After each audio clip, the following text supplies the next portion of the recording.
It was a typical Monday morning, just like any other. The coffee machine hummed as I settled into my chair, reviewing the latest cybersecurity reports. Everything in the company was running smoothly. The systems were secure, the firewalls were strong, and the data was protected. I'd spent weeks tightening up vulnerabilities, double-checking systems, and ensuring that the company was shielded from any potential threat. My work was my pride, and I knew it was something I was damn good at. I opened my inbox, expecting a few new tasks for the day, but what I saw stopped me cold. A message from my boss, Evan. Let's have a quick meeting in my office. Protagonists. Name. The subject line read. My stomach dropped. Evan had always been supportive of my approach to cybersecurity. He'd even praised my thoroughness just last week. So why the sudden need to meet? I didn't know what to expect, but something about the message felt off. I walked to his office, the familiar hum of the office machines around me, suddenly feeling louder, more distant. I knocked lightly on the door and stepped in. Evan was seated behind his desk, his hands clasped together. His usual friendly demeanor was gone. Instead, there was an odd tension in the air, something I couldn't quite place. He motioned for me to sit down. Protagonist's name, he began, looking at me over the top of his glasses. I've been reviewing your work lately. I'm going to be honest with you. While I appreciate your attention to detail, your approach is becoming excessive. I blinked, unsure if I had heard him correctly. Excessive? Evan nodded, slowly, his eyes narrowing. Yes, excessive. The layers of security you've implemented are, well, they're good. Too good, maybe, but it's starting to slow down productivity. The team feels like they're constantly being stopped by security protocols, and the tech department is having a hard time with the overkill. I sat there, stunned. Wait a minute, I said, trying to wrap my head around it. You approve these protocols? You said they were exactly what the company needed. We talked about this multiple times. Evan sighed, leaning back in his chair, his expression now colder. Yes, but I didn't anticipate how much this would disrupt operations. We can't afford to have every step monitored this tightly. It's becoming a bottleneck. I'm afraid it's causing more harm than good. I felt a cold rush of frustration fill my chest. You're saying the company's security is too secure? Gave me a curt nod. We need a balance. I'm afraid. Your approach isn't sustainable. After careful consideration, we've decided to let you go, effective immediately. The words felt like a punch to the gut. My mind couldn't process it. My ears were ringing, my chest tight. Let me go? I had worked tirelessly for this company. I had been nothing but loyal, always ensuring that every system, every piece of data was protected. I had made the company's cybersecurity my mission, but now that very mission was the reason I was being shown the door. Wait, you're firing me? After everything, I managed to ask, my voice shaking with disbelief. You approved every single measure I took. You said it was exactly what we needed. Evan's expression softened slightly, but his voice remained firm. I know you think you did what was best, but I have to make decisions that align with the bigger picture. This company needs to move forward, and your approach. It's not the right fit anymore. I'm sorry. Sat there frozen. The anger in me began to bubble up, but there was no room for it. I had given everything to this job, to the company, and now I was being dismissed like I had made a mistake. I stared at the termination letter he handed me, the words blurry in front of my eyes. The world around me felt like it was spinning. Had been so careful, so dedicated. I had done my job to the best of my ability, always prioritizing the company's security. And yet, that was the very thing that led to my downfall. Too careful? How could anyone be too careful when it came to protecting sensitive information? I stood up from the chair, the letter still in my hand, my fingers trembling. I didn't have the words to fight back. I didn't know what to say. My mind was still reeling, still unable to comprehend what had just happened. Is this really happening? I asked, barely above a whisper. Evan didn't respond. His gaze was already back on the screen of his computer, as though this was just another business transaction. I walked out of the office, the cold weight of the termination letter hanging in my hand. My heart pounded in my chest, my mind racing. I had always been proud of my work, my attention to detail, my dedication. But now it felt like none of it mattered. I paused at my desk, looking around at the office I had given so much to, now feeling completely alien. I had kept this place safe, but I hadn't kept myself safe from the betrayal that had just been handed to me as I left the building. The familiar hum of the office now felt distant, almost mocking. I was out. I had been fired for doing my job too well. I couldn't believe it. This wasn't how it was supposed to end. I sat in my car for a few minutes, staring at the dashboard.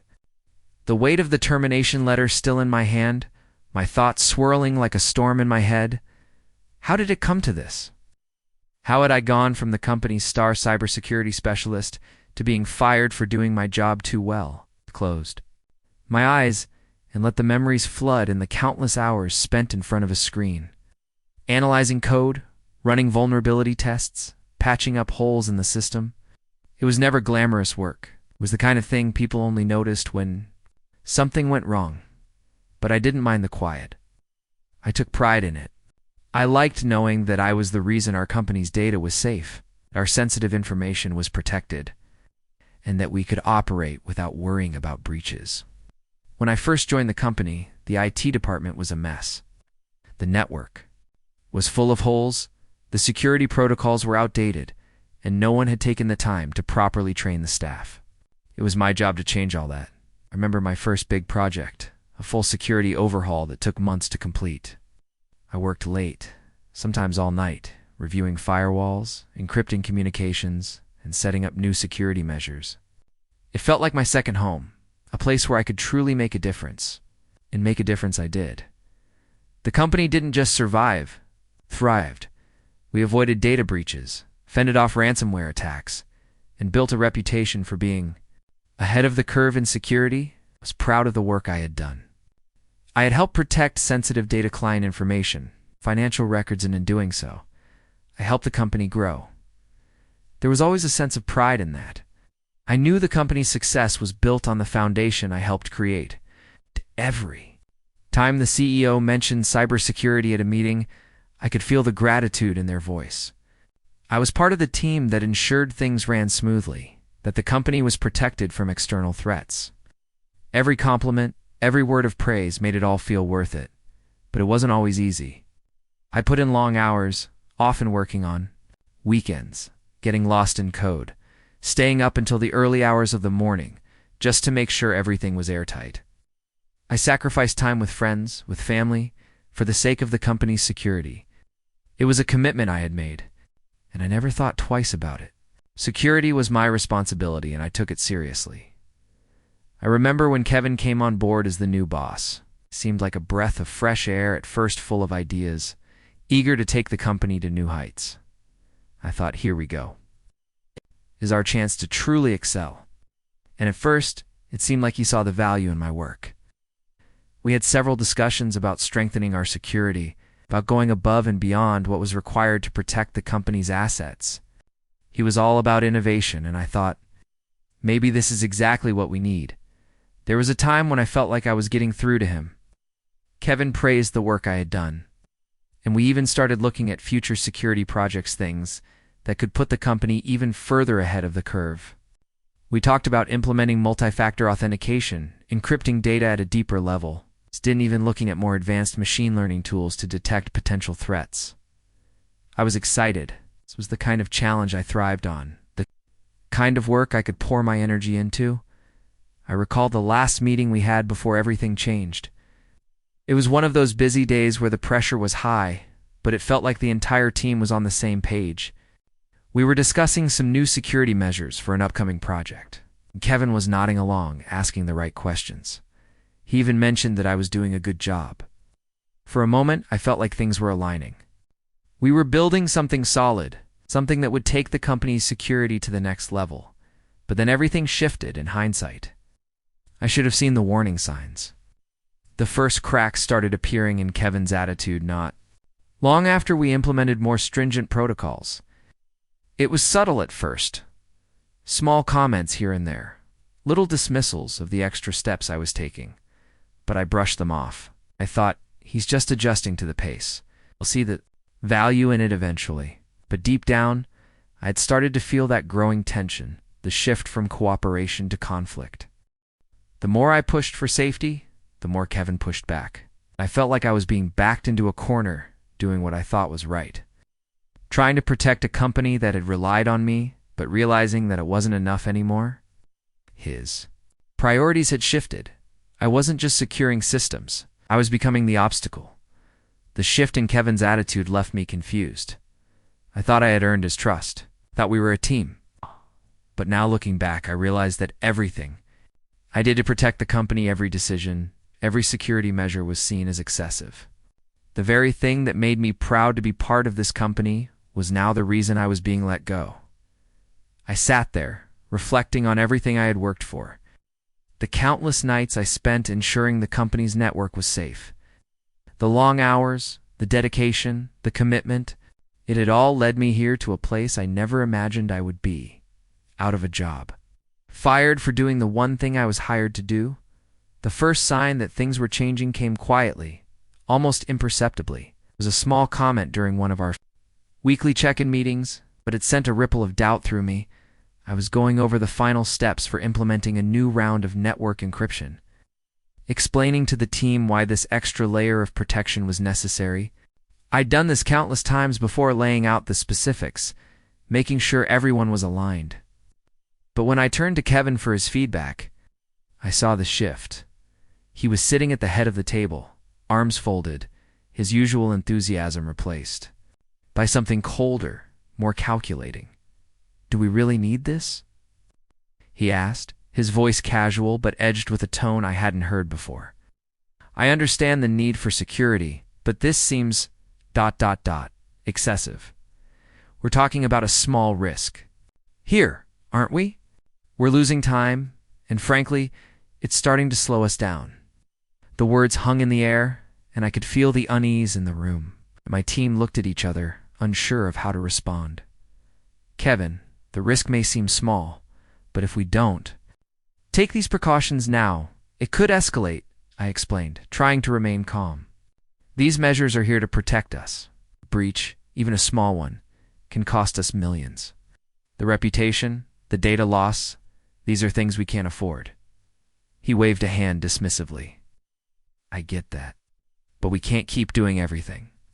To this level of detail, there has to be a balance, right? I'm just saying that we can't afford to waste resources on something that isn't an immediate threat." I was stunned, unsure of what I was hearing. Waste resources? The very thing that had made the company strong, the thing I had worked tirelessly to implement, was now seen as a hindrance. I felt my heart sink, but I forced myself to keep my composure. "We've discussed this before," I said, trying to hide the frustration creeping into my voice. "Cybersecurity isn't just about responding to threats when they happen. It's about preventing them. Being proactive is what keeps us ahead of the game." Kevin leaned back in his chair, his gaze shifting away from me. "Look, I hear what you're saying. I do. But maybe we're just being a bit too careful. At the end of the day, we're running a business, and I need the team to focus on moving forward, not constantly stopping to fix things that aren't broken." The words stung more than I expected. I had spent so much time, so much energy building systems to protect us, and now I was being told that the very thing I had spent my career perfecting was the problem. I could feel the tension in the room, the discomfort of my team, as they watched this play out. I could sense that something was changing in Kevin. It was subtle at first, the dismissive comments, the questioning of every security measure I proposed, but as the weeks went on, the shift became undeniable. The meetings grew colder. Every time I suggested a new initiative, he would push back, finding faults, making excuses. The enthusiasm that had once been there was now replaced with frustration. It wasn't just in meetings either. I'd catch him glancing at me from across the office, his expression unreadable. When I'd bring up the latest reports on network vulnerabilities or potential threats, he'd nod briefly, but the disinterest in his eyes was hard to miss. The approval I had once felt from him, the recognition of the work I'd done, was being replaced with an underlying tension, a distance I couldn't bridge. I began to feel the weight of it all, this growing divide between what I knew was necessary for the company's safety and what Kevin seemed to value: speed, cost efficiency, the bottom line. Slowly, my position felt more precarious, like I was walking on eggshells, unsure of how much longer I could defend my work. Then came the emails one after another, asking me to scale back, to prioritize efficiency over security. Every request felt like a direct challenge to everything I had worked for. At first, I pushed back, but the responses were colder, more impersonal. Focus on what's important. Cut unnecessary steps. The message was clear. Too careful. Too cautious. It wasn't until the day we had our one-on-one meeting that the full extent of the shift hit me. I had brought up an issue with a new security patch, explaining that it needed additional review before being implemented. I had seen a potential vulnerability, one that, if left unchecked, could lead to a breach. Kevin's reaction was swift and sharp. "You're being too cautious," he said, cutting me off mid-sentence. "You're holding up the entire process for a hypothetical situation. We need to move forward, not second-guess every decision." The words struck me harder than I expected. My instincts, my training, everything I knew about security told me I was right to be cautious. Yet here I was, being told that my diligence was a hindrance. I had always believed that cybersecurity was about more than just preventing attacks. It was about protecting the company's future. But to Kevin, it seemed like I had become the problem the more I thought about it. The more I realized this wasn't just a difference of opinion. This was a fundamental shift in how we viewed security and my role in it. What had been celebrated as careful, thorough planning was now seen as a burden, and I had no idea how to fix that. I walked into Kevin's office, my stomach twisted with a familiar sense of dread. The air was thick with tension, far thicker than it had ever been before. For days, the unease had been gnawing at me, each conversation, each email pushing me closer to this moment. I couldn't ignore the sinking feeling in my gut anymore. Something was wrong.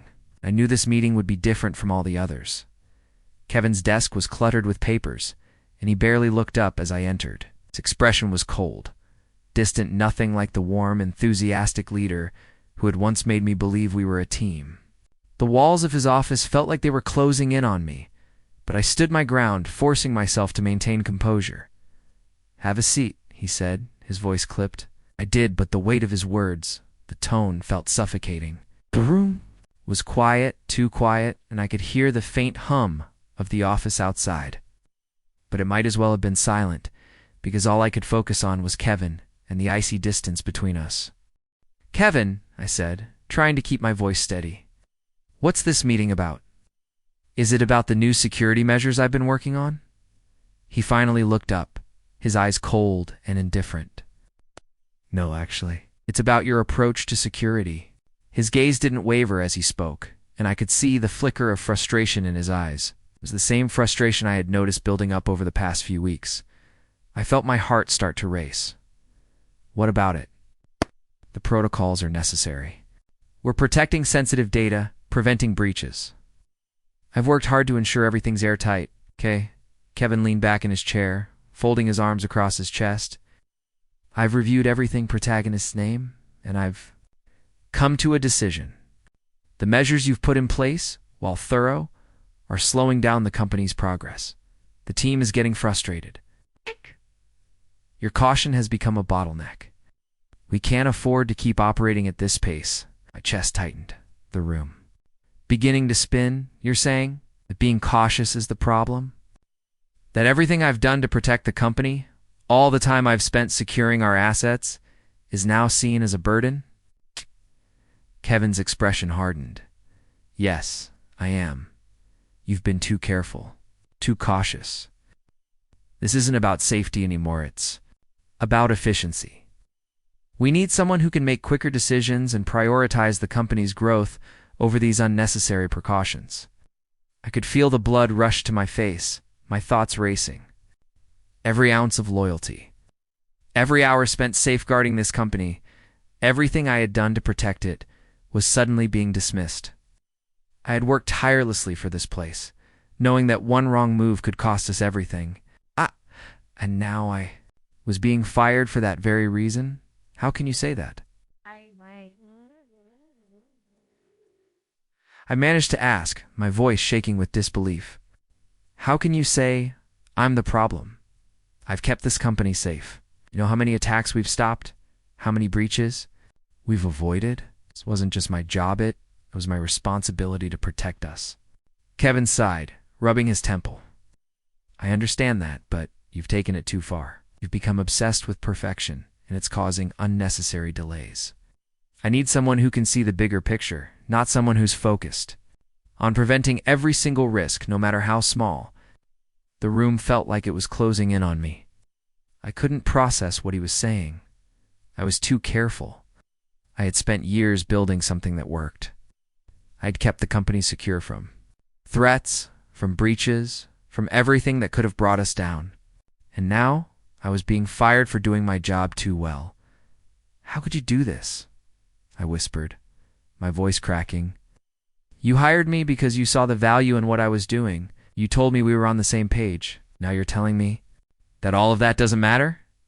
Kevin didn't answer. Instead, he handed me a termination letter, the cold paper now in my hand. My fingers trembled as I looked at it, my mind still struggling to make sense of everything. Effective immediately, the letter read, Thank you for your service, but we're moving in a different direction. I stared at the words, unable to breathe. This wasn't how it was supposed to end. I had sacrificed so much for this company. I had given up nights, weekends, time with my family, all for this. And now, in an instant, it was all gone. I looked up at Kevin, my heart pounding. He didn't seem bothered by what he had just done. His face was impassive, like he had made a simple business decision. But to me, this was more than that. This was a betrayal. How could you just throw me away? I said, barely able to control the anger that was rising in my chest. After everything I've done, after all the trust I put into this company, this is how you repay me? Kevin didn't respond, just stood up and gestured to the door, dismissing me without a second thought. It's done, protagonists. Name, the decision is final. I'll have HR send your severance details soon. I stood there, stunned, for what felt like an eternity. The anger boiled inside me, but it was overtaken by something else, a crushing sadness. I had been so proud of what I had built here. I had thought I was part of something that mattered. But now, it was gone, just like that. Without saying another word, I turned and walked out of the office, the termination letter still clutched in my hand. The sound of my footsteps was the only thing that broke the silence. I had given everything to this place. And now, in a single moment, it was all over. I stood in the hallway for a moment, the termination letter still in my hand, as if I was hoping it might change its words. But nothing happened. The cool air of the office felt surreal, like I wasn't really there. My feet were heavy as I walked down the corridor toward the exit. My mind still struggling to understand what had just happened. Everything felt like it was moving in slow motion. The familiar sounds of the office keyboard clicks, phones ringing, murmurs of conversation felt muffled, distant. I passed my team's desk, the space that had once been alive with activity, now silent and empty. The place I had given so much of myself too felt foreign now, like I had never been a part of it. I reached my desk. The place I had sat for years, where I had built the security infrastructure that kept this company protected. I had spent countless hours here, poring over systems, troubleshooting issues, and ensuring everything was secure. I had always been proud of the work I did, proud of the team I had helped shape, proud of the trust I had earned. Now, it all felt pointless. I stood there staring at my desk. The computer screen was off, the files were neatly organized, the keyboard sat untouched. It looked so empty. I had never seen it like this. It was as though my entire purpose in this place had vanished in an instant. There was no celebration of my work, no recognition of my efforts, just a cold, impersonal termination letter. Too careful, too cautious. Those words echoed in my mind. I ran my fingers across the surface of the desk, feeling the coolness of the wood, the absence of the work I had poured into it. There was no more urgency, no more problem to solve. The monitors I'd spent so many hours looking at now felt like ghosts of a life. It wasn't mine anymore. I sat down in the chair, the leather cold beneath me, and placed the termination letter on the desk. I prevent. For a moment, I just stared at it. I couldn't even look at the screens anymore. The monitors that once held the answers, the security, the protection for the company, now seemed irrelevant. My mind raced with questions I didn't have answers to. Why? Why had they fired me for doing the right thing? Why had they turned on me after everything I had done? I couldn't stop the flood of anger, frustration, and confusion from Delhi. Up inside, how could this happen? I had always been the one to make sure everything ran smoothly, to catch the threats before they reached us, to prevent disasters. But now, that very vigilance had been turned against me. The very thing I thought was my greatest asset had become my downfall. I stood up abruptly, the chair scraping against the floor as I left my desk behind. The office felt colder than ever. I walked toward the door, but as I passed the conference room, I stopped. I could see the other teams gathered around, working on the projects I had been a part of, the projects I had helped shape. I didn't know what had happened to me. They didn't know the decision that had been made in a cold office. In a room where I had been dismissed without a second thought, I walked past the windows, staring out at the city below. It used to feel like the world was full of possibilities, like I was moving forward, building something important. But now it all felt like a distant memory. How quickly things had changed. I had spent so long here, helping to build the company's security, making sure everyone was safe that I had forgotten what it felt like to be outside of it, to be part of something bigger than just a job. But now I had nothing. I was no longer the protector. I was just another casualty of a decision I couldn't understand. I walked out of the building, the cool breeze hitting me as I stepped onto the street. For a moment, I just stood there, taking in the world around me. The city felt different now, unfamiliar. I was a stranger to the world I had known for so long. I didn't know where I was supposed to go from here. I sat on the couch, staring blankly at the termination letter in my hands. The words were no longer just words, they had become something I couldn't escape, something that was suffocating me with every breath I took. I had read it 1,000 times, but every time, it felt like the sting of it deepened, effective immediately. I couldn't wrap my mind around it. How could this happen? How could they fire me after everything I had done? I had protected the company, no. I had kept it safe. I was the one who had built the firewall, the protocols, the encryption. I was the one who had ensured that no outside threat could get inside. And yet the very thing I had worked tirelessly for, my dedication to keeping us safe, was now the reason I was sitting here, in the darkness, feeling utterly lost. Silence of the apartment felt deafening. I wasn't used to this stillness. My mind was racing, but my body was frozen. I couldn't move. I couldn't think. The weight of the firing settled deeper into my chest, each second more unbearable than the last. My thoughts felt like they were suffocating me, crashing against each other with no way to find relief. How had it come to this? I had always been the one to make sure things ran smoothly. I'd spent endless hours at nights, weekends, making sure we had the best defenses. I hadn't just done it for the company. I'd done it for the people in it, the ones who trusted me to keep them safe. Now I was the problem. I was the one who had been let go. The one who had been told my dedication to security had gone too far. I didn't know how to reconcile what had just happened with what I knew to be true. I had given everything to this place. I had built something meaningful, something that had made a difference. But now, in the blink of an eye, I was out. Left behind like I was disposable. I could still see Kevin's face in my mind. It was cold. Impassive expression as he handed me the termination letter. The way he spoke, like it was all just a business decision. Like it was easy. Like I was just another cog in the machine that didn't fit anymore. And for what? To save a few dollars? To streamline the system? It was all my work, my sacrifice. Just some line item on a spreadsheet that didn't add up? The tears came slowly at first, as if my body was trying to hold on to the last shreds of composure. But eventually they came faster. I buried my face in my hands, my chest shaking with the weight of everything that had happened. The grief was so heavy, so overwhelming that I couldn't breathe. Every breath felt like a fight, and every sob felt like a release from a pressure I couldn't handle anymore. I had been the one to protect this company. I had been the one who had worked tirelessly, with no expectation of anything but the satisfaction that I was doing the right thing.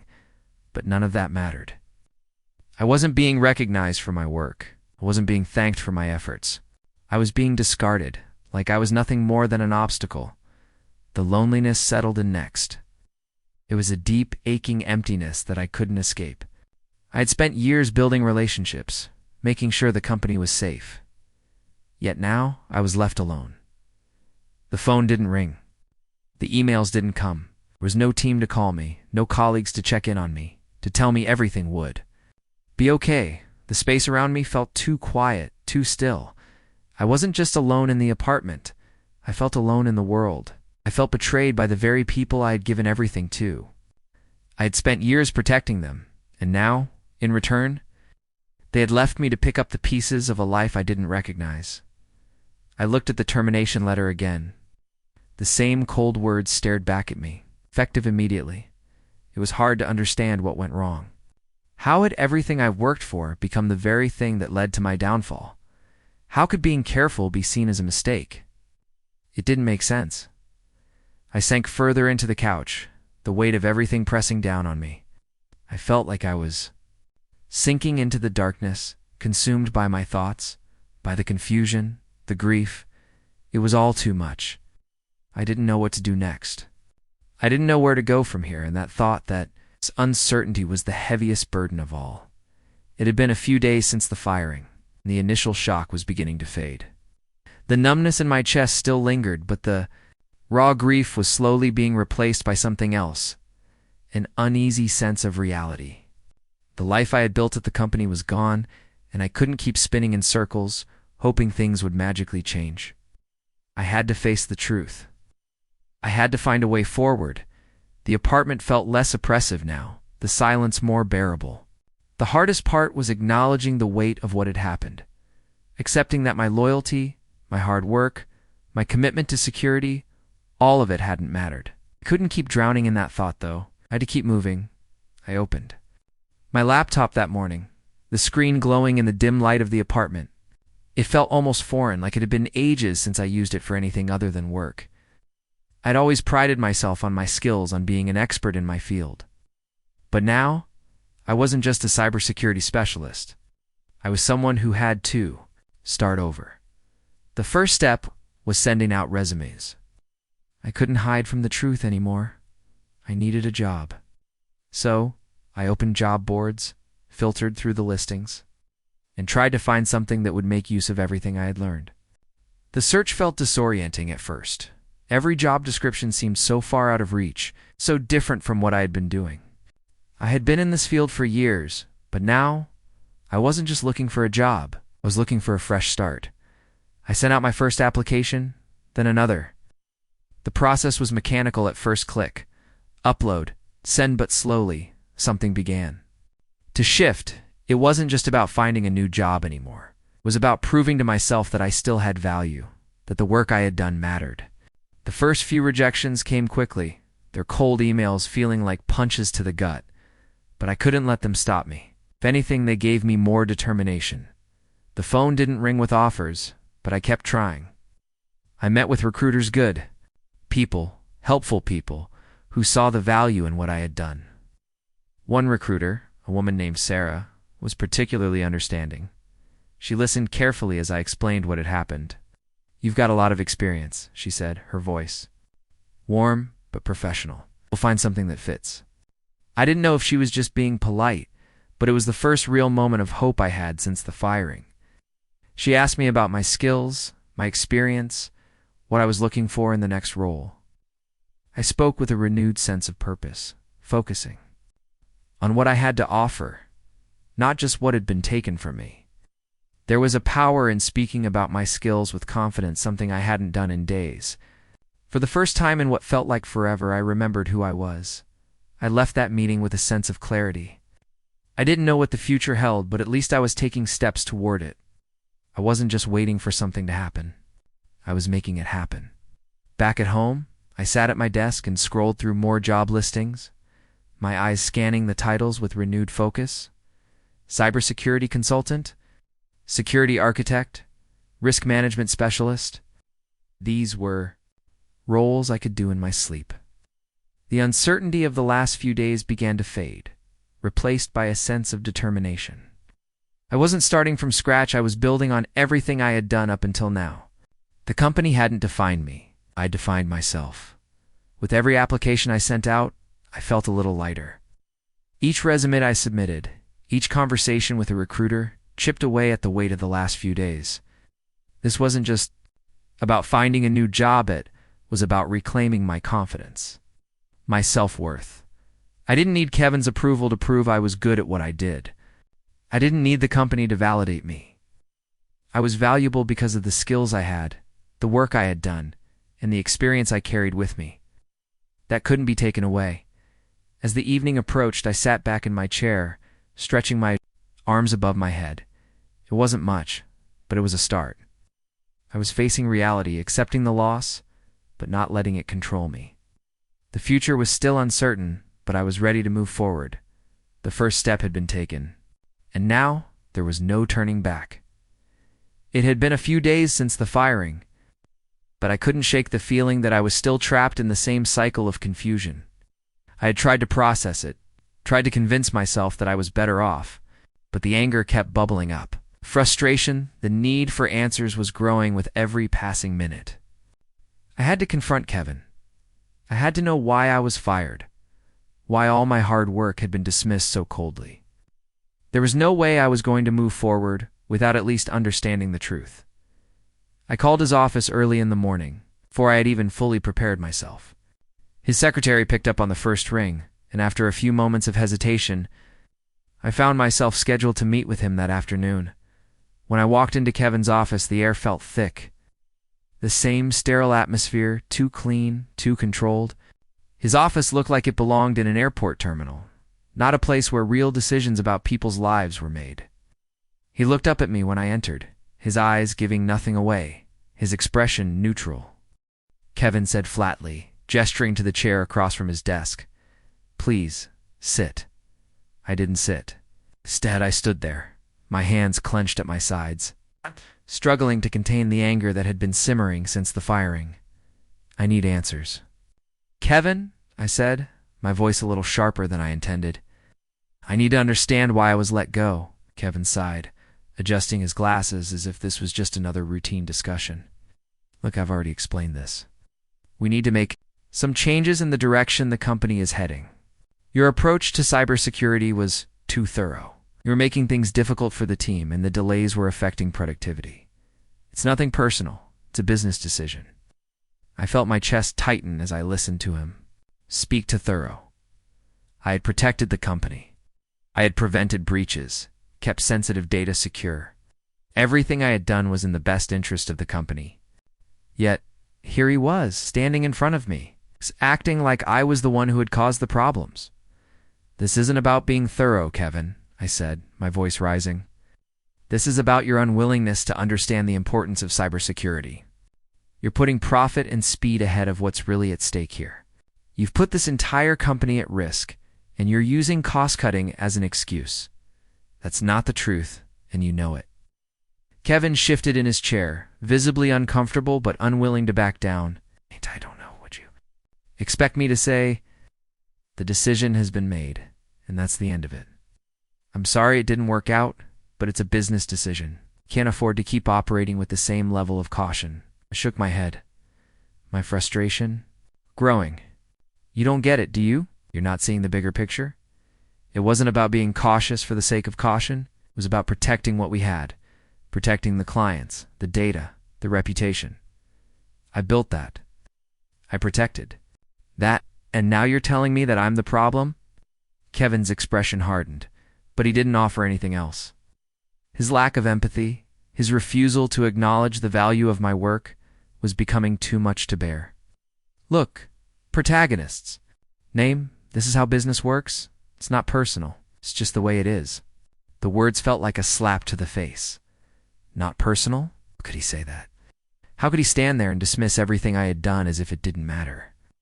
I felt the anger rising, boiling over, but I knew I couldn't let it control me. I had to get out of there. To make it clear that this wasn't something I was going to accept quietly, I stood up, my chair scraping sharply against the floor. "You're wrong, Kevin. You've made a mistake, and you'll see that soon enough." I turned on my heel, my fists clenched at my sides. I wasn't going to beg for answers. I wasn't going to let him dismiss me again. I had given everything for this company, and I wouldn't let him rewrite that history. I walked out of the office, the door slamming behind me, echoing through the empty hallway. I didn't have closers, not the kind I wanted. But as I stormed out of the building, the weight in my chest felt a little lighter. I had confronted him. I had told him what I thought. I hadn't gotten the answers I needed, but I wasn't going to let him control me anymore. I didn't know what the future held, but I wasn't going to let this firing define me. Kevin didn't define me. It was more than what he had reduced me to. I was going to move forward. I had to. The days after I left the office were a blur. The first few days felt like I was floating through life, moving but not really living.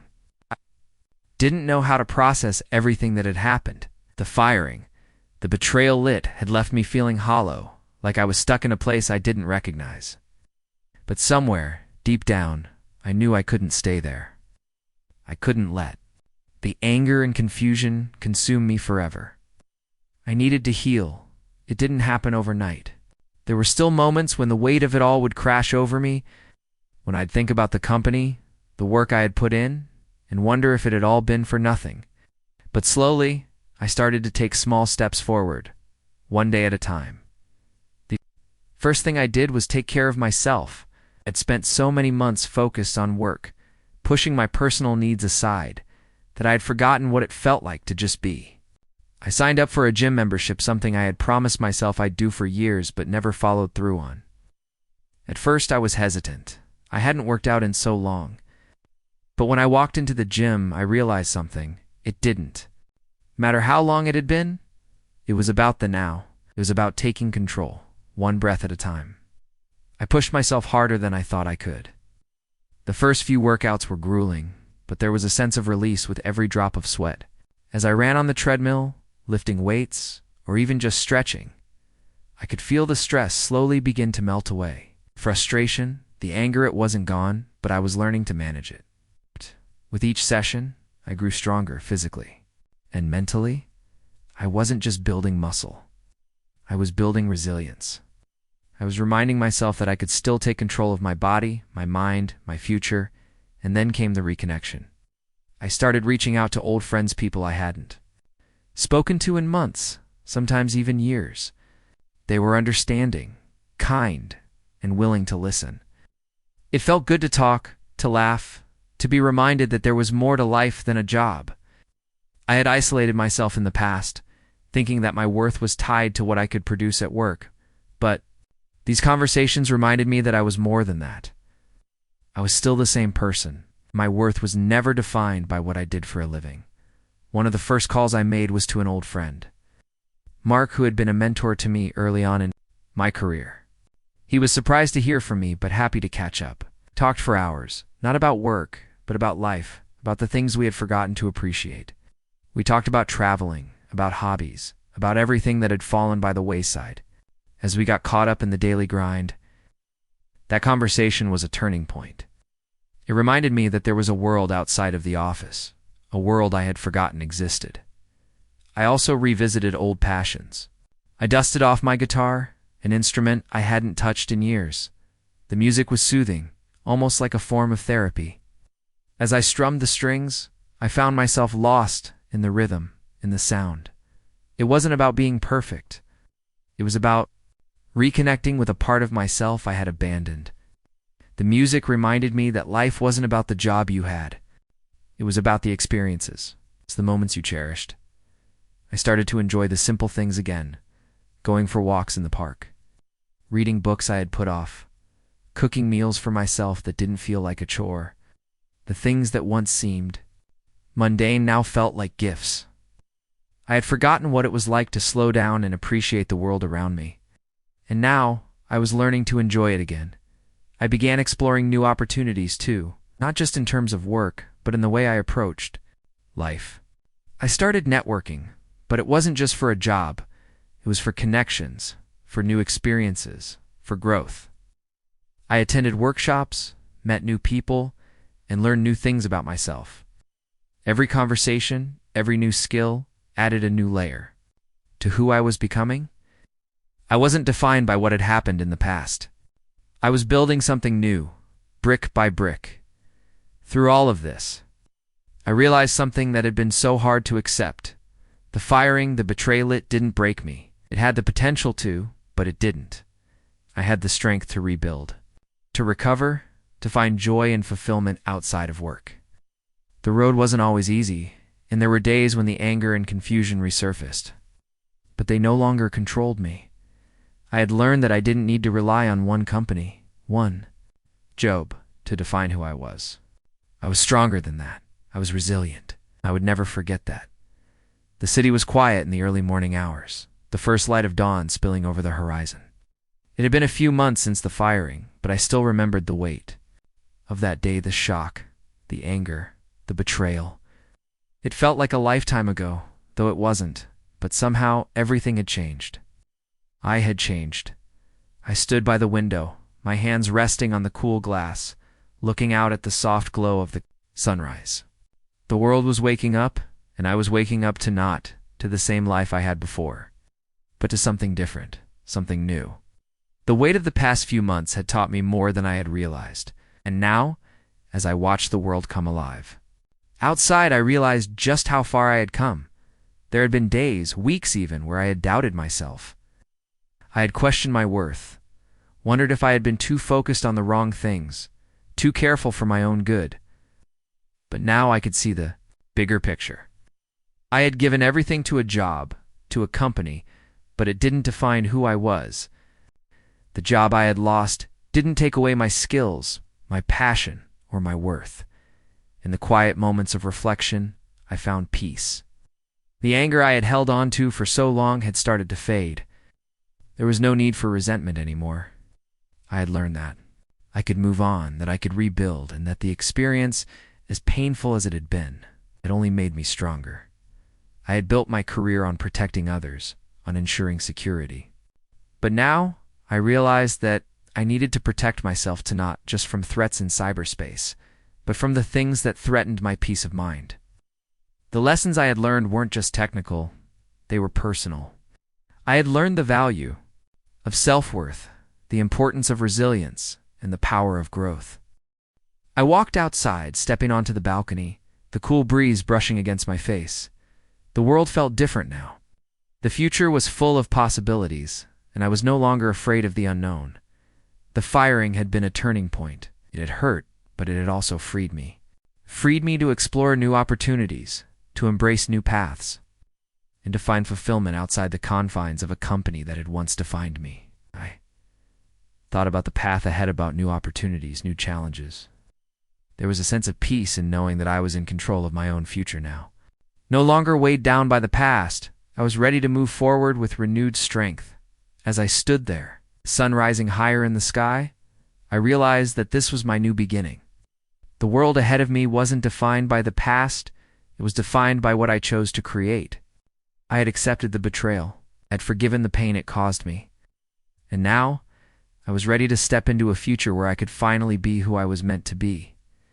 With one last glance at the horizon, I took a deep breath, knowing that this was just the beginning. I was ready for whatever came next.